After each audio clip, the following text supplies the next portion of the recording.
निर्विघ्नं कुरु मे देव सर्वकार्येषु वासुदेव परा वेदा वासुदेव परा मखा वासुदेव परा योगा वासुदेव परा क्रिया वासुदेव परं ज्ञानं वासुदेव परं तपः वासुदेव परो धर्मो वासुदेव परा गतिः। यहाँ पर भी एक ही शब्द में अर्थ कहा है कि भगवान वासुदेव। अरे तुम योग करो, किसी भी धर्म का आचरण करो, कोई भी तपस्या करो, कोई भी क्रिया करो, किसी भी ज्ञान मार्ग पर जाओ, लेकिन जब तक वो भगवान वासुदेव के प्रीत्यर्थ नहीं होता ना, तब तक सब वृथा है। एक ही धर्म है मनुष्य मात्र का, भगवान की प्रीति। भगवान की जिसमें प्रीति नहीं, वो हमें कार्य नहीं करना चाहिए। देव जोडेल तर अधर्म ही करावा, असं जे सांगितलंय ना, उसका अर्थ क्या है? कभी कभार व्यक्ति को भ्रम हो जाता है कि ये करे या ना करे, क्या करना चाहिए क्या नहीं करना चाहिए। अगर समझ में नहीं आए ना, बस एक बात, एकदम सरल बात मैं कहती हूँ कि ये चिंतन करो कि भगवान को मेरी किस क्रिया से प्रसन्नता, भगवान कैसे प्रसन्न होंगे, यही परम धर्म है। लेकिन आज हम धर्म की व्याख्या क्या करते हैं? लोगों को धर्म यानी लगता है रिलीजियन, है ना? हमें लगता है हमारा धर्म क्या है? भाई हम तो हिंदू हैं, हम तो मुसलमान हैं, हम क्रिश्चियन हैं, हम जैन हैं। संप्रदायों को हम धर्म कहते हैं, लेकिन ये संप्रदाय धर्म नहीं है। सरल भाषा में धर्म का अर्थ हमें समझाया है, आत्मवत् प्रतिकूलानि परेशान न समाचरेत्। संतों ने कहा है आत्मन प्रतिकूलानि, लोग हमारे साथ जैसा व्यवहार करें ऐसी हमारी इच्छा होती है ना, वैसा ही व्यवहार हमें दूसरों के साथ करना चाहिए। कोई हमें कटु शब्द बोले हमको अच्छा लगता है, कोई हमारी कन्याओं का अपहरण करे हमें अच्छा लगता है, ये सभी के लिए है। इसीलिए तो मैं कहती हूँ ऐसा खुदा ही खुदा क्या है जो कहे कि पर स्त्रियों का तुम हरण करो, पर स्त्रियों का नाश करो, तब तुम्हें खुदा मिले। ये एकदम असत्य बात है। अगर वो खुदा है, अगर वो परमात्मा है, तो वो कभी नहीं चाहेगा कि किसी भी जीवात्मा को किसी भी प्रकार की परेशानी। आत्मन प्रतिकूलानि, अरे हमारे साथ जैसा आचरण जो हमको प्रतिकूल लगता है ना, वो हम किसी के साथ ना करें, यही धर्म का अर्थ है। तिलक लगाना, किस प्रकार के वस्त्र पहनना, ये अलग प्रकार की बात है। मुख्य बात है आचरण कैसा होना चाहिए। वस्त्र बदल देने पर हम धर्मात्मा नहीं होते, याद रखना। विशिष्ट प्रकार का तिलक धारण करने पर हम धर्मात्मा नहीं होते। हमारा प्रत्येक आचरण, उसके पीछे अगर हमारा ये चिंतन है कि भगवान की प्रीति क्या है, समाज का कल्याण किस चीज से होगा, अगर ये बात हम ध्यान में रख करके हम जो भी कार्य करते हैं, वही धर्म है, वही धर्म है और वही धर्म है।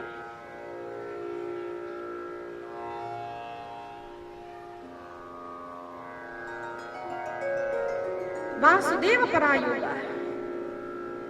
जिस प्रकार से एक लड़का अगर किसी लड़की से प्रेम करता है तो कैसा भाव होता है, उसको अगर लाल रंग पसंद हो ना, लेकिन अपनी प्रिया को पसंद नहीं, वो तो सफेद पसंद करती है, तो उसको भी लाल रंग अब पसंद नहीं आता, वो अपनी प्रियतमा के रंग में रंग जाता है। अपने प्रियतम को जो पसंद है उसी तरह प्रियतम सजना चाहती है। यही भाव एक भक्त का होता है।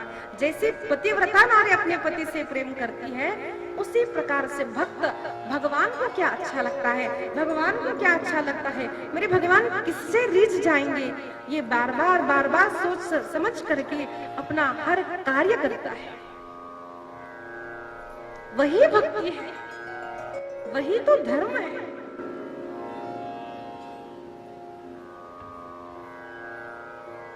सूत जी महाराज वर्णन करते हैं, ऋषियों तुम्हारे बड़े ही सुंदर प्रश्न है।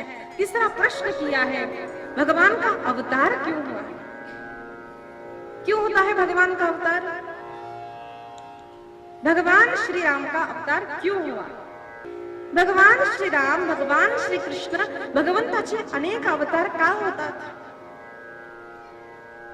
भगवान सांगतात, परित्राणाय साधूनां नंतर विनाशाय च दुष्कृतां धर्म संस्थापनार्थाय संभवामि युगे युगे।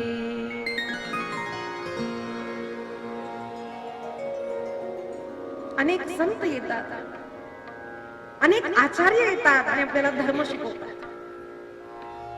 अनेक दुष्टांचा नाश करण्यासाठी अनेक बलवान पुरुष सुद्धा येऊ शकतात, पण अरे भक्तांना प्रसन्नता तर भगवंताची भेट घेतल्यानेच होते ना, हो की नाही सांगा? जरा त्या शबरीचा विचार करा, छोटी सी शबरी है और उसका विवाह होने वाला है। पहले ऐसे होता था, छोटी छोटी कन्याओं का विवाह होता था और उसने देखा कि छोटे छोटे अनेक पशु घर में लाए, वो उनके साथ खेलती है। एक दिन हो गया, 2 दिन हो गया और उसका इतना प्रेम बढ़ गया उनमें कि बस दिन रात वो उन्हीं का स्मरण करती है। और एक दिन माँ ने कहा, अरे शबरी अब तुम खेल लो, बस आज की रात बाकी है। आज की रात? माँ ऐसा क्यों?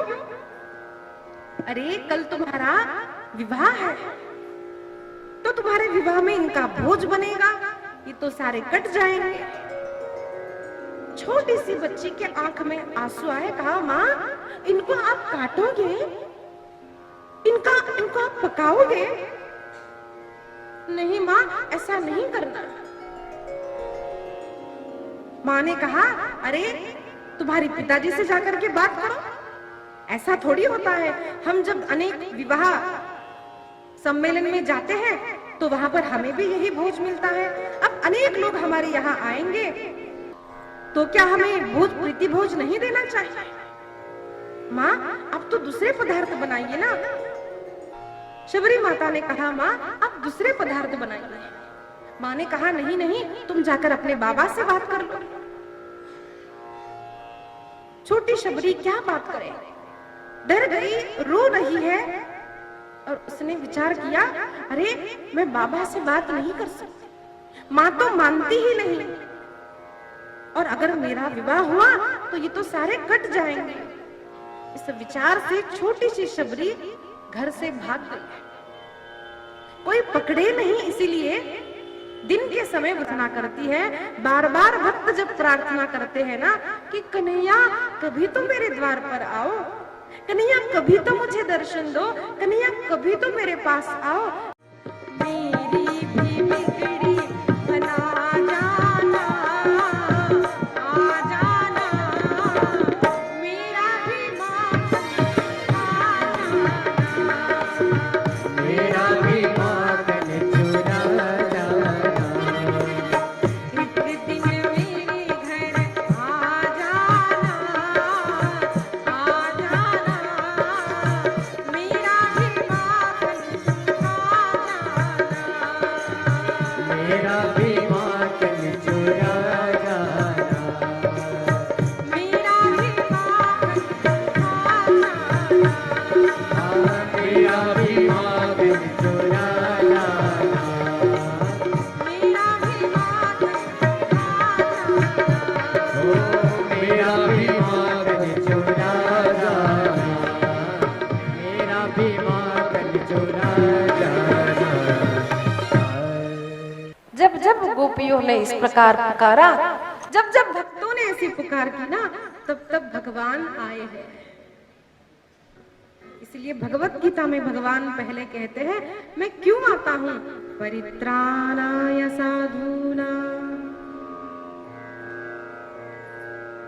भगवान आते हैं भक्तों के लिए। अरे असुरों को तो कोई भी मार सकता है, लेकिन भक्तों का हृदय तो तभी भरेगा जब उन्हें भगवान का दर्शन होगा। इसलिए भगवान का अवतार प्रयोजन क्या है? भगवान केवल भक्तों के लिए आते हैं। फिर प्रश्न किया है, भगवान के अवतार कितने हुए? किसी ने 22 कहे, किसी ने 24 कहे, किसी ने 10 ही अवतारों को माना, लेकिन संत कहते हैं हरि अनंत, हरि कथा अनंता। अरे भगवान के कितने अवतार हुए इसका कोई वर्णन नहीं कर सकता। कलयुग में ही भगवान के कितने अवतार हुए। संत समर्थ रामदास स्वामी जी की शिष्या वीणा स्वामी, उनके लिए भगवान रामाबाई बनकर आए, इसका उल्लेख कहाँ है? श्रीखंडा के रूप में एकनाथ जी की अनेक वर्षों तक सेवा की, इसका वर्णन भागवत में कहाँ है? इसीलिए संत कहते हैं कि भगवान के अवतार कितने हैं इसकी कोई भी गणना नहीं कर सकता। अनेक अवतार हुए, हो रहे हैं और अनेक अवतार भगवान के। फिर प्रश्न किया है कि भगवान का स्वधाम गमन होने के बाद धर्म कहां पर स्थित हुआ? तो सूत जी ने वर्णन किया है, धर्मो भागवते स्थितः। धर्म भागवत में स्थित हो गया। जब भगवान श्री कृष्ण अपने स्वधाम को गमन करते हैं तो ऐसा वर्णन आया है कि भगवान ने अपनी संपूर्ण शक्ति श्रीमद् भागवत ग्रंथ में रखी है। उसके पश्चात जो श्रीमद् भागवत की कथा हुई, यह सब उल्लेख स्कंद पुराण में भी आता है। सुंदर प्रश्नों के उत्तर दिए, फिर सुंदर चरित्र आता है। महाराज, यह हमें बताइए कि इस ग्रंथ की रचना किसने की और कब की? तब सूत जी महाराज ने व्यास जी का चरित्र वर्णन किया। व्यास जी महाराज सरस्वती नदी के किनारे बैठे हैं। एक ही वेद है, वेद अपौरुषेय है, वेद लिखा नहीं गया है। उस वेद को पुरातन काल में एक ही व्यक्ति संपूर्ण वेद कंठस्थ कर सकता था, लेकिन कलयुग के मनुष्यों में इतनी शक्ति नहीं होगी, इसलिए एक ही वेद के 4 विभाग कर दिए। आम्ही ऋग्वेदी, आम्ही यजुर्वेदी, आम्ही अथर्ववेदी, असं आम्ही ऋग्वेदी हो, आम्ही यजुर्वेदी हो, असं थोडं कुठं तरी ना असतच। हमको लगता है हम वो, लेकिन बात समझने की ये है कि वेद एक ही है। एक ही वेद को एक व्यक्ति कंठस्थ नहीं कर सकता, इसलिए कलयुग के लोगों को ध्यान में रखते हुए व्यास जी ने उसके 4 विभाग कर दिए। इसका अर्थ ये नहीं होता कि एक वेद से दूसरा वेद अलग है। सभी में धर्म अधर्म का वर्णन किया है अलग पद्धति से। कदाचित स्वर की शैली अलग हो, लेकिन सभी मंत्रों में वर्णन केवल भगवान का ही किया है और मानव मात्र के लिए धर्म अधर्म का प्रतिपादन वेदों में वर्णन आया है। परसों हमारे गुरुजी आए थे, स्वामी श्री गोविंद देव गिरि जी महाराज, तो उनको किसी ने प्रश्न किया, महाराज जी क्या ऋग्वेदी और यजुर्वेदी इन दोनों में विवाह संबंध हो सकता है? वैसे तो हमें सब चलता है, साथ बैठेंगे, लेकिन विवाह आया नहीं नहीं हो, आम्ही यजुर्वेदी, आम्ही नो ऋग्वेदी, आम्हाला चालत नहीं। तो गुरुजी का ये उत्तर था। गुरुजी ने इतना तक कहा कि अगर विवाह करना हो तो महाराष्ट्र के ब्राह्मण अगर आप हो तो तेलुगु ब्राह्मण के साथ, केरल के ब्राह्मण के साथ भी विवाह हो सकता है। भाषा मात्र, प्रांत बदलने से हमारी भाषा बदली है, लेकिन सभी ब्राह्मण एक ही है, समझ में। भेद हमारी बुद्धि में है। व्यास जी ने वेदों को 4 विभाग किए वेदों के। उसके पश्चात उन वेदों को सरल रीति से लोग समझे, इसलिए पुराणों का वर्णन लिखान किया। पुराण यानी वेदों के जो सूत्र है वो कथा में, कथा रूप में हमको समझाने के लिए पुराणों का प्राकट्य हुआ। उपनिषद आए, वेदांत आया, फिर व्यास जी ने अत्यंत बड़ा ग्रंथ 1,00,000 श्लोकों का महाभारत इसकी रचना की है, जिसमें धर्म अर्थ काम मोक्ष का प्रतिपादन किया है। इतना सब करने के पश्चात भी उन्हें ऐसा लगता था कि कुछ तो रह गया है। मन अशांत था। नदी के किनारे अपने आश्रम में बैठे थे और तभी नारायण नारायण करते हुए श्री नारद जी महाराज वहां पर आए। नारद जी को देखते ही उन्होंने प्रणाम किया। नारद जी ने व्यास जी को प्रणाम किया। नारायण नारायण हम जब विविध प्रकार के चित्रपट में हम लोग देखते हैं सिनेमा में, तो हमको लगता है नारद म्हणजे भांडण लावणारा। नारद यानी झगड़ा कराने वाला। कोई झगड़ा कराता हो ना घर में, तो हम लोग बोलते ये तो नारद मुनि है ना। लेकिन नारद मुनि ऐसे नहीं है। नारद मुनि जैसा परम श्रेष्ठ महात्मा ऋषि कोई भी नहीं है। पद्म पुराण अंतर्गत वर्णन आता है, जयति जगति मायां यस्य कायाधवस्ति वचन रचनमेकं केवलं चाकलय्य ध्रुवपदिमपि यातु यत्कृपातो ध्रुवोऽयं सकल कुशल पात्रं ब्रह्मपुत्रं नतास्मि। उस ब्रह्मपुत्र को मैं नमन करती हूँ। इस प्रकार भक्ति महारानी ने नारद महर्षि की स्तुति करते हुए कहा, महाराज आप ही की कृपा से राक्षस योनि में जन्मा हुआ प्रहलाद को नरसिंह भगवान का दर्शन हुआ, ध्रुव को ध्रुव पद प्राप्त हुआ। और आज भी अनेक संत ऐसा अनुभव करते हैं कि जिसने जिसने अत्यंत श्रद्धा से भगवान की भक्ति आरंभ की है, साधना करते हैं, उन्हें कभी न कभी नारद जी महाराज का दर्शन आज भी होता है। उन्हीं की कृपा से आज भक्ति महारानी वैष्णवों के हृदय में स्थापित है। इसीलिए इस तरह से अवहेलना नहीं करनी चाहिए। परम श्रेय करने वाले हमारे ऋषि मुनि संत परम वैष्णव श्री नारद जी महाराज है। नारायण नारायण करते हुए जब नारद जी आए, दोनों ने एक दूसरे को प्रणाम किया और नारद जी ने पूछा, व्यास जी आप चिंतित क्यों लग रहे हैं? तो व्यास जी ने अपनी बात रखी। तब नारद जी ने कहा, अरे आप जानते हो कि मैं कौन हूं? महाराज आज मुझे नारद जी कहकर त्रिलोक में स्थान मिलता है। जहां भी मैं जाता हूं मेरी पूजा होती है। लेकिन क्या आप जानते हैं कि मैं कौन हूं? महाराज मैं एक गंधर्व था। अपनी भाषा में कहा जाए तो एक्टर। गंधर्व गंधर्व यानी कलाकार, जिसको हम हीरो हीरोइन कहते हैं ना आजकल। वैसे चरित्रहीन नहीं थे। गंधर्व गंधर्विया संगीत का सात्विक रूप से सेवन करते, आराधना करते, उनको गंधर्व कहा जाता है।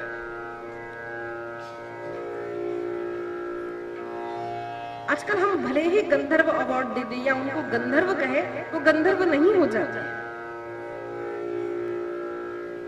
पूर्व के जो गंधर्व थे, भगवान की सेवा के लिए उनका गायन, नृत्य ये सब होता था।